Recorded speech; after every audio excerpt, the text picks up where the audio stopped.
So in 2 days' time, which is the 12th of June 2024, the US Senate will vote whether they will actually want to remove DJI or any Chinese-made drones from the US, which will also revoke any FCC certifications which may be currently available, which means that all drones will be grounded. Now, hobbyists out there, this is a really, really bad thing for you. But even worse than that is the people who are working in the drone industry. And that's why I'm making this video right now. And that's why we need to get the support out there. Now, it's easy, me here in the EU, this doesn't affect me. But in actual fact, you're wrong, because I've said in a previous video, and I've been saying for a long time, that any possible ban of Chinese drones in the US will have a serious effect worldwide. And it will affect us. It will affect everyone. And we work hard in this industry. This is my job every day. And I know many people in the US, well, this is their job as well.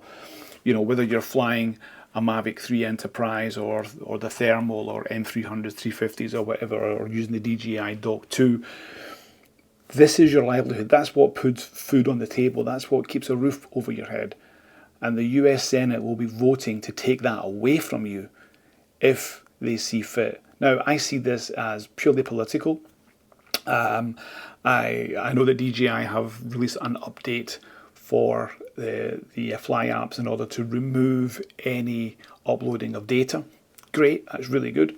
Will it make a difference? I really don't think so, honestly, because I think that it's a band-aid over an invisible wound, and I do think that they've got their reaches out for the Chinese, and this is more political than anything else.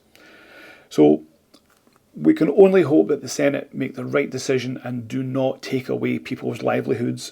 I think that this is a terrible thing.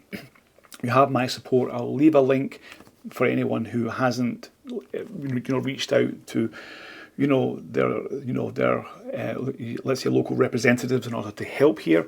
I can't do anything other than make this video and say, do something, because, I don't want to see anyone losing their job, because this affects the industry as a whole. Anyone losing their job in this industry is a bad thing.